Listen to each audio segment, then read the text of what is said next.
Vanshika super classes में आपका स्वागत है। आज हम जानेंगे त्रिज्यखंड एवं वृत्तखंड के बारे में, ठीक है, जो कि सर्कल से रिलेटेड है। त्रिज्यखंड सेक्टर ऑफ एरिया और वृत्तखंड जो है वो सेगमेंट ऑफ सर्कल को बोलते हैं, ठीक है। तो इसमें कन्फ्यूजन बनी रहती है, हम इसको जानेंगे, फिगर के द्वारा इसको जानेंगे, इसका एरिया कैसे निकलता है उसको हम जानेंगे। तो आप देख रहे हैं कि ये सामने आपका सेक्टर है, त्रिज्यखंड है। तो त्रिज्यखंड में कोई भी वृत्त जो है, जब उसमें उसकी दो त्रिज्याओं के द्वारा और उसके चाप के द्वारा, उसी त्रिज्याओं से रिलेटेड जो आर्क है उसके द्वारा जो एरिया होता है, फिगर में बना हुआ है, मैं बना भी दे रहा हूँ, तो ये आपका कहलाता है त्रिज्यखंड, ठीक है।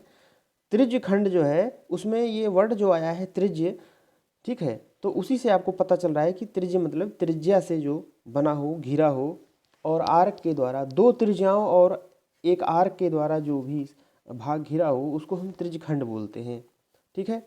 अब हम आते हैं वृत्तखंड क्या है। वृत्तखंड जो है वो वृत्त का हिस्सा होता है और जिसमें त्रिज्या नहीं होती है, ठीक है। जैसे ये किसी भी वृत्त में, ये ऐसे किसी भी वृत्त में अगर हम ऐसे कर दें, एक रेखाखंड लाइन सेगमेंट खींच दें, तो जो भाग ये हो आपका हुआ, ये आपका कहलाया वृत्तखंड, ठीक है। ये आपका कहलाया वृत्तखंड, सेगमेंट ऑफ सर्कल, ठीक है। तो ये आपका कहलाया वृत्तखंड। ये आपका है क्या? वृत्तखंड, जो एक किसी भी जीवा के द्वारा जो है, अगर किसी वृत्त के टुकड़े कर दिए जाएं तो आपका ये लघु वृत्तखंड है और ये वाला जो है ये दीर्घ वृत्तखंड है, ठीक है। दो वृत्तखंड हो जाएंगे। किसी भी वृत्त के जब हम टुकड़े करेंगे तो उसमें दो टुकड़े होंगे, एक जीवा से उसके दो टुकड़े होंगे, तो छोटा वाला जो है वो लघु वृत्तखंड कहलाएगा और बड़ा वाला दीर्घ वृत्तखंड कहलाएगा, ठीक है। तो वृत्तखंड आपके दो प्रकार के हुए, एक माइनर सेगमेंट ऑफ सर्कल और एक मेजर सेगमेंट ऑफ सर्कल, ठीक है। फिगर यहाँ बना हुआ है, ये जो है आपका लघु वृत्तखंड है और ये जो है आपका दीर्घ वृत्तखंड है। अब हम क्वेश्चन को देखते हैं, त्रिज्यखंड कैसे निकालते हैं। जैसे वृत्त है और वृत्त में त्रिज्याओं और एक आर्क के द्वारा जो भाग है उसका हम एरिया कैसे निकालते हैं, ठीक है। उसका एरिया का जो फार्मूला है, यहाँ पे फिगर दिया हुआ है, क्वेश्चन है, तो ये बीच का जो एंगल है, ये जो त्रिज्याएं आ रही हैं इनके बीच का जो एंगल है वो 60 है, ठीक है। तो हमें दो चीज़ पता होनी चाहिए, एक तो रेडियस पता होना चाहिए और दूसरी चीज़ दोनों त्रिज्याओं के बीच का एंगल पता होना चाहिए। तो एंगल 60 है और त्रिज्या जो है वो आपकी 6 है। तो त्रिज्यखंड का क्षेत्रफल का फार्मूला होता है पाई आर स्क्वायर थीटा बटे 360, ठीक है। पाई आर स्क्वायर थीटा बटे 360। पाई की वैल्यू हमने रख दी 22/7, आर की वैल्यू हमने रख दी 6 और इंटू थीटा की वैल्यू रख दी 60। तो 60 से कट गया 22/7 और ये आपका कट पिट के आया 6 और ये आपका 132/7। तो कुल मिला के आपको ये समझना है कि ये जो त्रिज्यखंड होता है, ये जो त्रिज्यखंड होता है दो त्रिज्याओं और आर्क से मिलकर बना होता है, इसका जो फार्मूला है ये पाई आर स्क्वायर थीटा बटे 360 है, जिसमें थीटा और आर की ज़रूरत है, ठीक है। त्रिज्या और जो त्रिज्याओं के बीच का जो एंगल बना है उसकी ज़रूरत है, ठीक है। तो ये अगर मान लीजिए ये आपका पाई आर स्क्वायर पूरा है तो पूरे का एरिया कितना होता है? पाई आर स्क्वायर होता है। पूरे वृत्त का क्षेत्रफल कितना होता है? पाई आर स्क्वायर होता है, ठीक है। अगर यहीं पर जो है हम और क्वेश्चन देखते हैं, आगे क्लियर हो जाएगा। तो अगला क्वेश्चन है, एक वृत्त के चतुर्थांश का क्षेत्रफल ज्ञात कीजिए। तो वृत्त को अगर हम 4 भाग करें तो उसका एक भाग ऐसा दिखेगा आपको।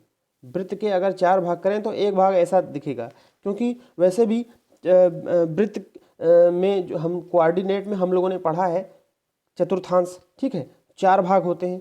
तो उसी तरह यहाँ पे अगर हम 90 जो त्रिज्याएं हैं वो 90 डिग्री के अंतराल पर काटें तो उसके 4 भाग होंगे, तो वो हुआ आपका चतुर्थांश, ठीक है। तो अब यहाँ पे देखिए पाई, अभी हमने क्या पढ़ा था, ये दो त्रिज्याओं और आर के द्वारा बना हुआ है, तो फार्मूला क्या हुआ? पाई आर स्क्वायर थीटा बटे 360, ठीक है। अगर हम थीटा की जगह यहाँ 90 रख दें, क्योंकि बीच का कोण 90, तो 90 चौके 360, तो आंसर आ गया पाई आर स्क्वायर अपॉन 4। अगर मान लीजिए वृत्त के केवल 2 ही टुकड़े किए जाएं, अगर वृत्त के केवल 2 टुकड़े किए जाएं तो वो हमारा क्या बनेगा, अर्धवृत्त बनेगा।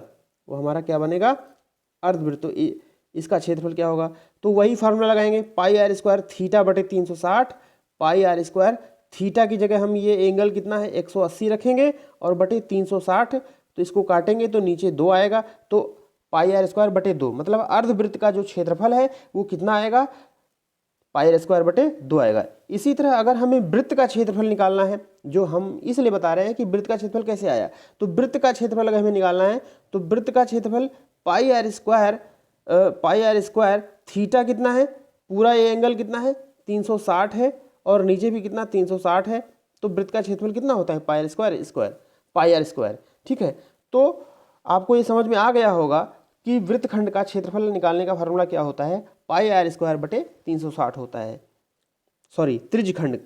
तो इसमें जो है आपका चतुर्थांश का क्षेत्रफल निकालना है तो आप लगा सकते हैं, थीटा बराबर 90 दिया है और 2 पाई आर जो है वो 22 दिया है, तो 2 पाई आर बराबर 22 कर लीजिए इस, ठीक है। और उसके बाद आर बराबर 22 बटे 2 इंटू पाई, अब इसको कैलकुलेट कर लेंगे, आर आ जाएगा। जब आर आपका आ गया, ठीक है, तो चतुर्थांश का क्षेत्रफल आप ये डायरेक्ट इसने लिख दिया है 1/4 पाई आर स्क्वायर, तो मतलब वृत्त का क्षेत्रफल कितना होता है, पाई आर स्क्वायर होता है। चतुर्थांश का पूछा है, 4 से भाग दे दिया है। या आप इस तरह भी कर सकते हैं, पाई आर स्क्वायर थीटा कितना है 90 और बटे 360, तो ये काट दिया आपने, तब भी पाई आर स्क्वायर बटे 4 आ गया, चाहे इस तरह रख लीजिए। तो इस तरह आपके चतुर्थांश का क्षेत्रफल आ गया। अब अगले क्वेश्चन पे आते हैं। एक घड़ी की मिनट की सुई जिसकी लंबाई जो है 14 सेंटीमीटर है, इस सुई द्वारा 5 मिनट में रचित क्षेत्रफल ज्ञात कीजिए। तो सुई जो है वो क्या बता रही है, सुई जो है वो वृत्त में त्रिज्या को बता रही है। सुई जो है वृत्त में किसको बता रही है, त्रिज्या को बता रही है। तो मिनट की सुई जो है उसकी लंबाई जो है आर है, उस तो आर बराबर रेडियस कितना दिया है 14 सेंटीमीटर दिया है, और बता रहा है कि इस सुई द्वारा 5 मिनट में जो है कितना क्षेत्रफल होगा। मतलब 5 मिनट में सुई जो जगह बनाएगी, जो क्या बनाएगी, सुई त्रिज्या की तरह है, तो पहले तो सुई यहाँ रही होगी, 5 मिनट बाद इधर आ गई होगी, तो आपका क्या बन गया, आपका त्रिज्यखंड बन गया। त्रिज्याओं से और आर्क से घिरा जो क्षेत्र भाग है वो त्रिज्यखंड कहलाएगा। ठीक है, तो ये आपका बन गया क्या, त्रिज्यखंड बन गया। तो रेडियस तो आपको पता है आर, लेकिन इसमें आर्क नहीं पता है। ठीक है, pi R square theta, sorry angle नहीं पता है बीच का, तो एंगल कैसे निकलेगा, एंगल ही तो निकालना है, क्योंकि आपको फार्मूला पता है क्या होता है। ये आपका त्रिज्यखंड बन रहा है, तो पाई आर स्क्वायर थीटा बटे 360 होता है। ठीक है, तो आर तो आपको पता है 14, लेकिन थीटा आपको नहीं पता है, तो कैसे आप क्षेत्रफल निकालेंगे। तो ये पता है कि 5 मिनट में जो है, तो 5 मिनट में, तो 1 मिनट में जो है घड़ी की मिनट की सुई कितना एंगल बनाती है, ये यहाँ ये निकला हुआ है।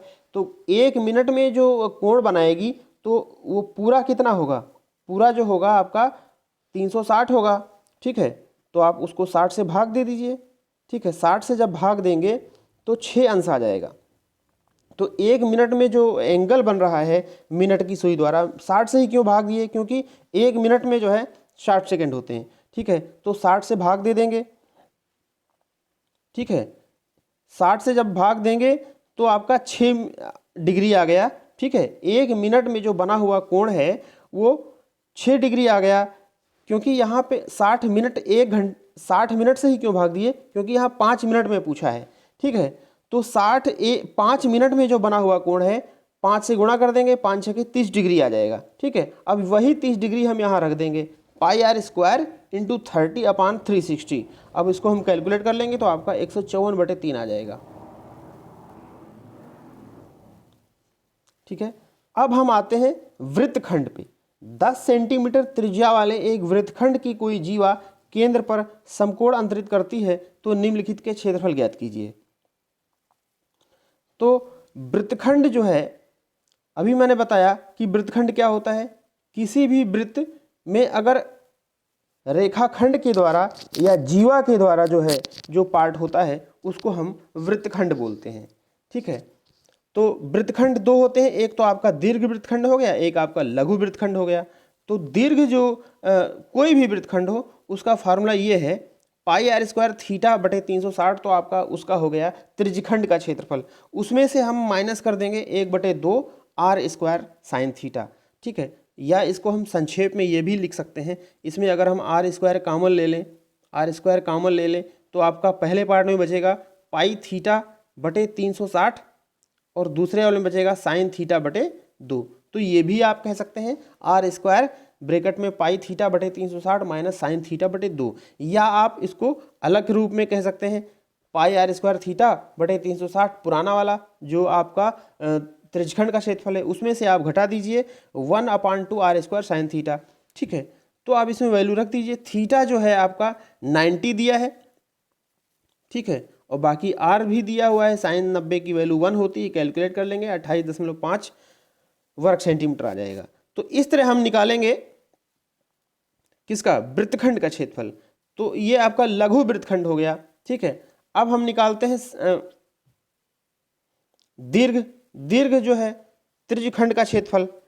तो इसने सेकंड पार्ट में, जो पहले पार्ट में तो उसने वृत्तखंड का पूछा, पहले पार्ट में उसने वृत्तखंड का पूछा, लेकिन दूसरे में उसने त्रिज्यखंड का पूछ लिया। ठीक है, तो त्रिज्यखंड का क्षेत्रफल तो वही होता है पाई आर स्क्वायर थीटा बटे 360। ठीक है,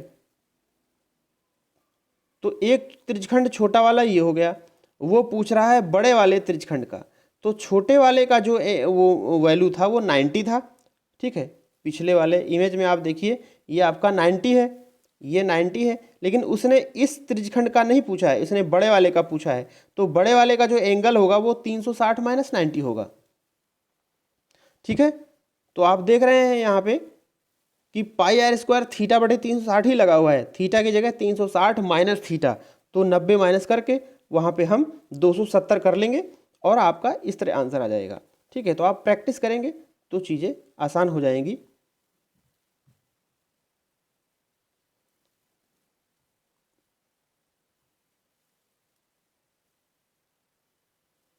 नेक्स्ट क्वेश्चन है आपका, त्रिज्या 21 सेंटीमीटर वाले वृत्त का एक चाप केंद्र पर 60 अंश का कोण अंतरित करता है। तो इसमें 3 चीज़ें पूछा है, चाप की लंबाई, चाप द्वारा बनाया गया कोण। ठीक है, तो पहले हम पहली चीज़ देखते हैं चाप की लंबाई। तो इसमें भी जो है सबसे पहले हम देखेंगे त्रिज्या क्या है, 21 सेंटीमीटर है, और केंद्र पर जो बना हुआ कोण है वो कितना है, 60 डिग्री है। तो चाप की लंबाई पूछ रहा है। तो ये चाप की लंबाई का फार्मूला ये लिखा हुआ है पाई आर थीटा बटे 180। ठीक है, ये चाप की लंबाई का फार्मूला है। अगर एंगल दिया है और रेडियस दिया है तो पाई आर थीटा बटे 180 या फार्मूला लगा लेंगे और कैलकुलेट कर लेंगे, तो ये आपका आ गया चाप की लेंथ। ठीक है, अब इसमें दूसरी चीज़ क्या पूछा है, दूसरी चीज़ पूछा है चाप द्वारा बनाए गए त्रिज्यखंड का क्षेत्रफल। ठीक है, त्रिज्यखंड का क्षेत्रफल आराम से निकाल सकते हैं इस फार्मूले से। आर भी दिया हुआ है 21 और थीटा बीच का एंगल दिया हुआ है, कैलकुलेट कर लीजिए। और तीसरी चीज उसने पूछा है संगत जीवा द्वारा बनाए गए वृत्तखंड का क्षेत्रफल। तो इसमें आपका आर दिया हुआ है 21 और थीटा भी दिया हुआ है। ठीक है, तो पहले आप पाई आर स्क्वायर थीटा बटे 360 में से 1/2 r square sine theta minus कर देंगे और वैल्यू सारी आपको पता ही है, कैलकुलेट कर लेंगे, आपका आंसर आ गया। तो थोड़ा सा टिपिकल हो सकता है, लेकिन चीज़ें क्लियर हो गई होंगी कि किसी भी वृत्त में अगर हम जीवा द्वारा 2 पार्ट करते हैं तो ये आपका लघु वृत्तखंड कहलाएगा और ये आपका दीर्घ वृत्तखंड कहलाएगा। ठीक है, तो और किसी भी वृत्त में अगर त्रिज्या से और आर्क से जो भाग घिरा होता है उसको हम बोलते हैं क्या, त्रिज्यखंड। ठीक है, अगर ये आपका सेगमेंट के द्वारा किसी जीवा के द्वारा भाग हो तो उसको कटा हुआ भाग हो तो उसको हम बोलते हैं वृत्तखंड। उसमें ये लघु वृत्तखंड हो गया और ये दीर्घ वृत्तखंड हो गया। इसी तरह ये लघु त्रिज्यखंड हो गया और बाकी वाला ये आपका दीर्घ त्रिज्यखंड हो गया। ठीक है, और आपने क्या पढ़ा कि किसी भी वृत्त में अगर त्रिज्यखंड है तो इसका क्षेत्रफल का जो फार्मूला है वो क्या होता है, पाई आर स्क्वायर थीटा बटे 360, ये त्रिज्यखंड के क्षेत्रफल का फार्मूला है। अगर इधर वाला निकालना है, ये वाला निकालना है तो 360 माइनस थीटा, इसकी जगह 360 माइनस थीटा कर देंगे। ठीक है। और आपने पढ़ा कि किसी भी वृत्त में अगर वृत्तखंड है, ये वृत्तखंड, तो उसमें ये फार्मूला दिया हुआ है, पाई आर स्क्वायर थीटा बटे 360 minus 1/2 r square sine theta. ठीक है। तो इस तरह जो है आप त्रिज्यखंड और वृत्तखंड का क्षेत्रफल निकाल सकते हैं। अगर वीडियो अच्छी लगती है तो प्लीज़ इसको शेयर कर दें।